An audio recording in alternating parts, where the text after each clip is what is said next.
Selamat datang di Ini Teknologi. Seperti biasa, Ini Teknologi akan menampilkan showcase real. Dan kali ini kita akan menampilkan Node.js showcase, oke? Nah di sini showcase kebetulan nih di Node.js showcase pertama ya. Kita ambil judul pengembangan platform AI powered customer service agent. Nah, ini gimana sih detailnya? Let's see, oke? Nah, seperti biasa, kita mulai dari masalah.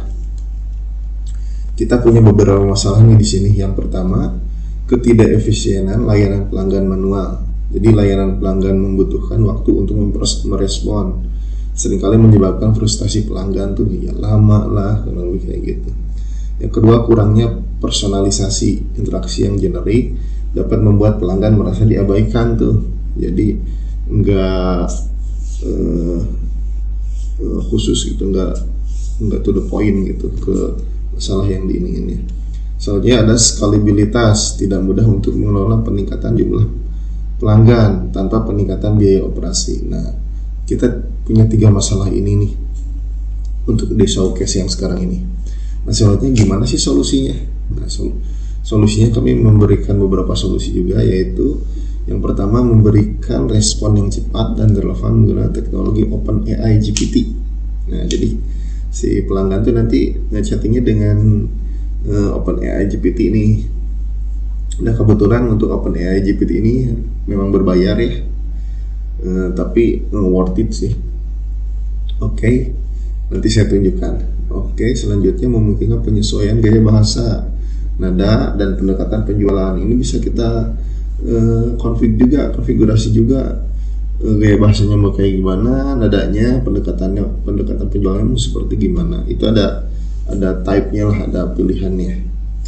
Selanjutnya menyediakan antarmuka pengguna intuitif untuk mengkonfigurasi agen AI secara real time. Dan selanjutnya mengintegrasikan analitik untuk memantau performa agen AI dan menyesuaikan strateginya. Nah, ini udah kita siapkan showcase-nya. Nah, selanjutnya teknologi yang kita pakainya apa aja sih? Yang pertama, di backend framework kita pakai Node.js, Express.js untuk API backend-nya. Selanjutnya database-nya kita pakai Mongo untuk penyimpanan dan konfigurasi agen AI dan analitik. Selanjutnya integrasi LLM OpenAI GPT API untuk masukkan respon AI. Ini dari yang pertama dari backend-nya, yang kedua dari front-end-nya. Dari front-end-nya itu kita memakai React.js ya, untuk antarmuka pengguna interaktif. Selanjutnya real time communication kita pakai Socket.io untuk perhatiin langsung perilaku agennya. Oke, komunikasi yang pakai Socket.io. Lainnya, yang ketiga lainnya itu ada prompt engineering untuk penyesuaian respon AI, API design untuk konfigurasi agen AI yang fleksibel. Nah, kalau lebih teknologinya ini nih yang kita pakai pada showcase yang sekarang ini ya. Selanjutnya kita masuk ke demo. Attention please, oke. Nah, di demo kita mulai demo. Saya akan menunjukkan beberapa screen lah ya. Yang pertama itu dari OpenAI-nya sendiri dulu nih. Dari OpenAI-nya sendiri ini saya sudah sewa ya. Jadi kita tuh untuk menggunakan service AI ini beli kuota ke si platform openai.com. Nah, ini usage yang udah saya pakai, dokumentasinya di sini juga detail. Nah, teman-teman bisa explore sendiri ya. Kalau saya kalau saya jambringin di sini, waktunya nggak akan cukup. Yang pertama itu, yang kedua kita pakai Mongo nih untuk penyimpanan database-nya. Ini saya udah create juga Mongo-nya. Ini ada AI customer service. Nah, di sini ada 2 table, against config yang interaction. Nah, ini udah beberapa data sih yang saya coba-coba ya. Nah, gini. Ini connect ke MongoDB untuk penyimpanannya. Selanjutnya kita pakai Postman. Nah, Postman untuk nyoba API-nya. Nah, ini saya coba showing dulu nih. Saya bikin satu endpoint generate response, misalnya gini nih. berapa 1000 bagi 20. Nah ini udah connect ke platform AI ini. Nah message dari si AI nya 1000 dibagi 20 itu sama dengan 50. Nah gitu. Ini nanti prompt message nya pertanyaan dari pelanggan gitu lah, atau chat dari pelanggan. Selanjutnya ini untuk servernya, Express-nya udah saya running. Udah, terakhir mungkin kita masuk ke aplikasinya. Nah ini aplikasinya saya buat di menggunakan React.js ya. Nah ini kurang lebih. Nah ini dashboardnya, tampilannya saya sekalian demoin. Di sini itu saya menyediakan AI agent configuration. Nah jadi di AI agentnya itu kita bisa milih language style-nya mau kayak gimana, mau formal atau casual. Terus ini level polylatness-nya juga bisa dipilih mau berapa nih, 6, 8, 9, 10 gitu. Nah ini selling approach-nya pun kita ada bisa milih juga, bisa soft atau hard selling gitu ya. Nah ini responnya nih contohnya, misalnya format, ini saya pilih formal, misalnya saya naikin ini jadi 8, nah ininya soft. Nah respon dari si AI nya tuh kayak kurang lebih kayak gini. Tapi misalnya saya kembaliin lagi ke 5, saya hard gitu ya. Nah ini rating, nah bla bla bla bla bla kalau kayak gini. Nah ini language-nya pun bisa kita rubah, misalnya kita buat set casual. Nah ini respon AI-nya, jadi ini udah enak gitu, jadi menyesuaikan. Nah ini untuk AI agent configuration-nya, kita mau ngeset si agentnya tuh ngerespon si pelanggannya style kayak gimana lah, kurang lebih kayak gitu ya, dari language style-nya, levelnya, selling approach-nya gitu. Nah ini bisa kita configuration. Nah selanjutnya di bagian bawah saya udah bikin chatting with AI-nya juga nih, AI chatnya. Jadi ini saya coba chatting aja, ini udah running nih dengan platform OpenAI-nya. Misalnya halo, selamat pagi. Nah ini udah responnya pun cepat, bisa dibantu apakah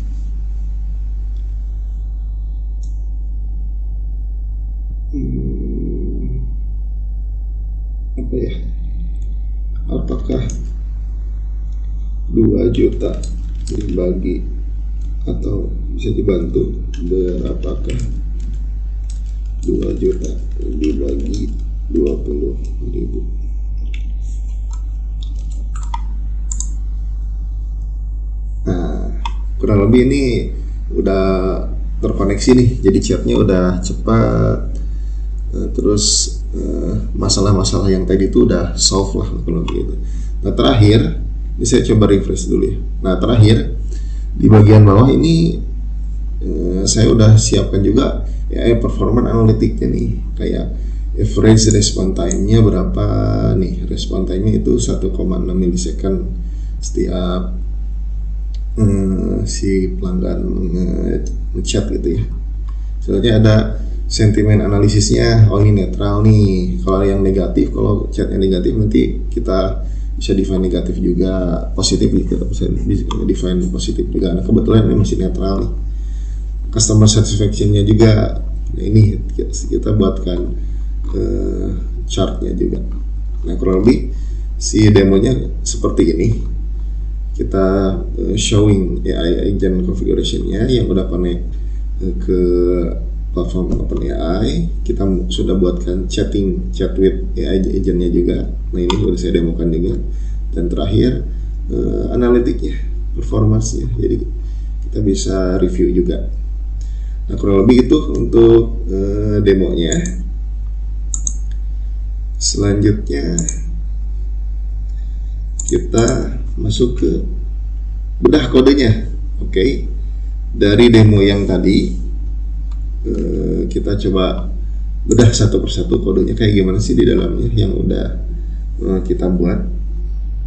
Sebentar saya coba buka dulu. Nah ini saya pakai Sublime Text ya.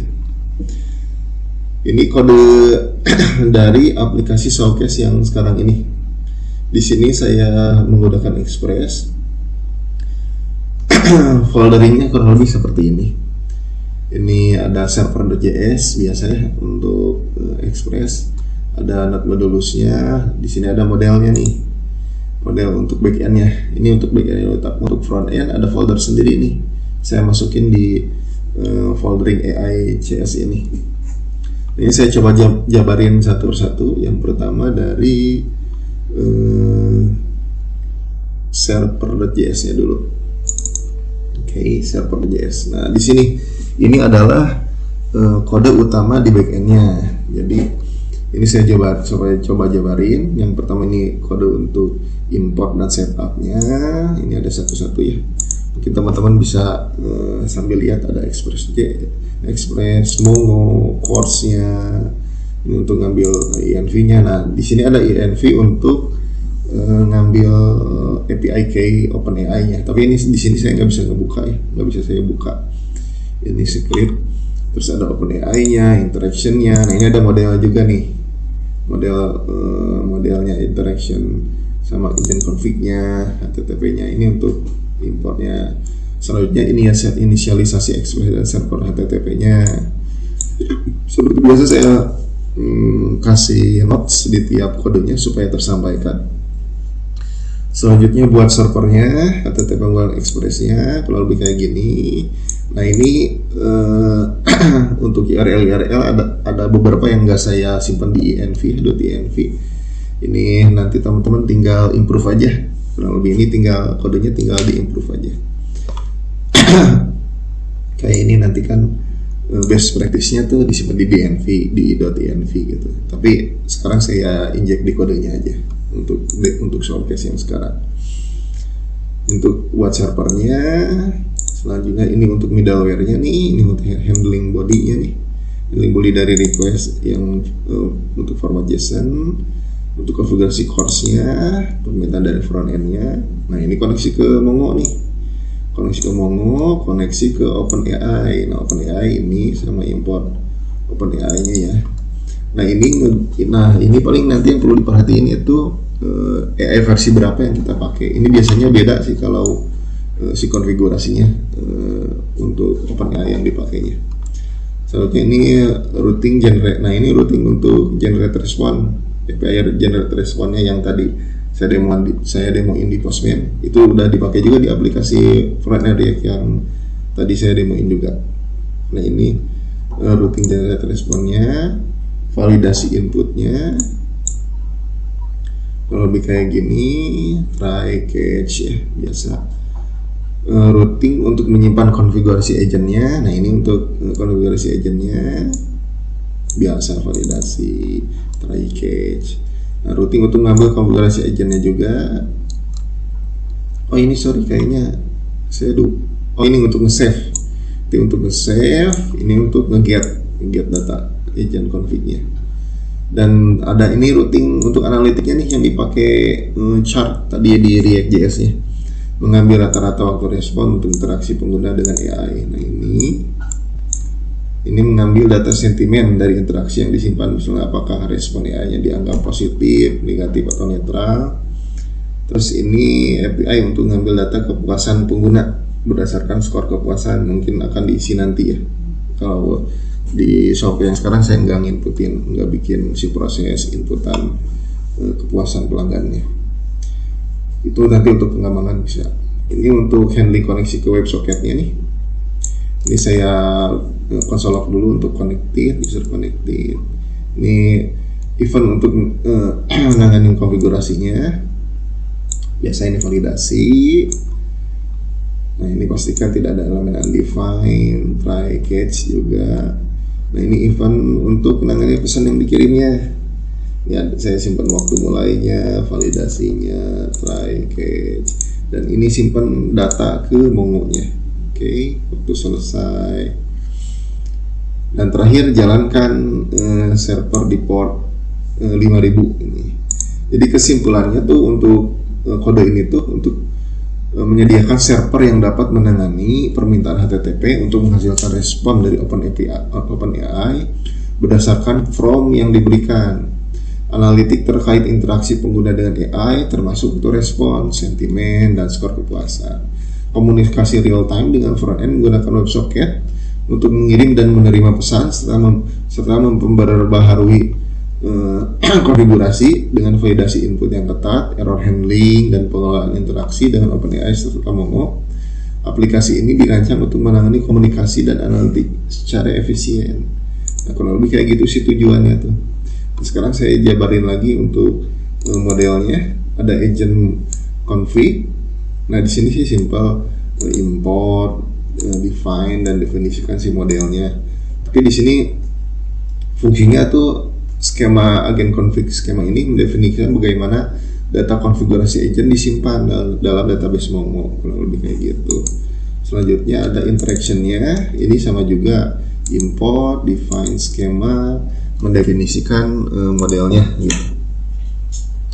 Nah, ini kode ini mendefinisikan model Mongo untuk interaksi gitu ya dengan agent AI. Terus model interaksi ini memungkinkan aplikasi untuk menyimpan dan mengelola data interaksi pengguna dengan agent AI dalam Mongo gitu. Model ini memungkinkan untuk melakukan operasi CRUD pada data interaksi tersebut. Nah, kurang lebih kayak gitu. Nah, itu 3 file itu untuk backend di showcase ini ya, kodenya ya.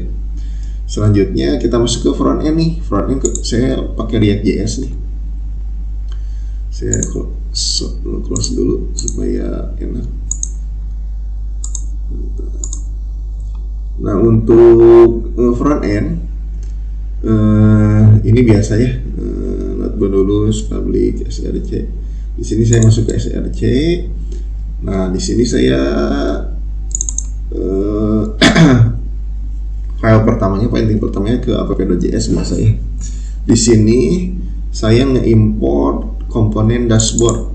Nah, komponen dashboard gimana dalamnya? Nah, di sini saya show komponen dashboard. Nah, di sini dashboard tuh, dashboard untuk tampilan yang tadi ya. Jadi di sini saya coba jabarin import modul dan pustaka. Ini modul-modulnya ya. Terus di sini saya sisipkan juga beberapa komponen lain nih. Nanti saya detailkan. Ini inisialisasi koneksi ke socket.io. Nah, ini biasa nanti untuk best practice-nya ini harusnya disimpan di .env. Kita create dashboard-nya. Ini use state dan use effect. Update konfigurasi secara real time nih untuk soketnya. Selanjutnya menerima respon pertinjau dari backend. Nah, ini menerima respon dari backend. Ini fungsi mengevaluasi perubahan dari form. Selanjutnya render nih komponen UI-nya gitu. Kalau ini sini saya nggak akan nge-show detail gini ya, ini input apa. Nah, kurang lebih kayak gini. Nah, teman-teman mungkin sudah ngerti juga ya. Ini untuk yang dashboard. Jadi kode ini itu mendefinisikan dashboard yang memungkinkan pengguna untuk mengkonfigurasi agen AI secara real time tuh yang tadi pilih mau language style kayak gimana, formal atau casual, melihat pratinjau respon agen berdasarkan konfigurasi yang diterapkan. Terus dashboard ini juga menampilkan grafik analitik tentang performa agen yang tadi waktu responnya, sentimennya, kepuasan penggunanya.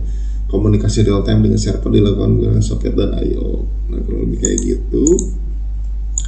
Selanjutnya kita detailkan lagi yang tadi. Nah, di sini tuh saya nge-import lagi komponen-komponen. Jadi selain di sini yang utamanya dashboard, saya import beberapa komponen yaitu chatbox. Nah, kita buka chatbox nih. Nah, ini kode untuk chatbox. Chatbox biasa, import juga modulnya. Ini inisialisasi soketnya. Ini biasa ya, best practice, disimpan di env aja. Jadi nanti kalau berubah pointing backendnya tinggal dirubah di .env. Nah, ini untuk chatboxnya. State dan use effect menerima pesan backend, mengirim pesan ke backend. Nah, ini proses mengirim pesan ke backendnya. Rendering nih UI-nya. Ini UI box-nya gitu. Selanjutnya, nah untuk chatbox ini tuh untuk kode ini tuh membuat sebuah chatbox yang memungkinkan pengguna untuk mengirim pesan ke backend. menerima respon dari AI secara real time tuh dan menampilkan percakapannya gitu. Teknologi koneksi dari backend menggunakan socket.io, kurang lebih kayak gitu ya. Selanjutnya komponen apa lagi? Response time chart. Nah ini untuk komponen response time chart, import modul juga, registrasi bagian chart.js nya, daftarkan elemen yang dibutuhkan oleh line chart. Nah ini state and use effect, mengambil data dari backend, dan render grafik dan UI-nya. Kalau kayak gitu. Selanjutnya ada satisfaction chart, sama juga import modul, registrasi chart.js-nya, daftarkan elemennya, state hook use effect-nya, mengambil data dari backend-nya, dan render grafik dan UI-nya. Sama pun dengan sentimen chart.js, import, registrasi, daftarkan elemennya, state and hook use effect, mengambil data dari backend. Ini endpoint-nya beda-beda ya. Jadi best practice tetap ini domainnya, URL-nya di .env, baru segmen ininya sesuai ininya si kebutuhannya, dan terakhir render grafik dan UI-nya. Nah kurang lebih seperti itu untuk kode yang kita pakai pada showcase kali ini, teman-teman. Semoga ini bisa membantu nih ya. Oke. Selanjutnya, terakhir, terima kasih sudah menonton Ini Teknologi. Jangan lupa follow dan subscribe YouTube Ini Teknologi. See you in the next showcase. Terima kasih.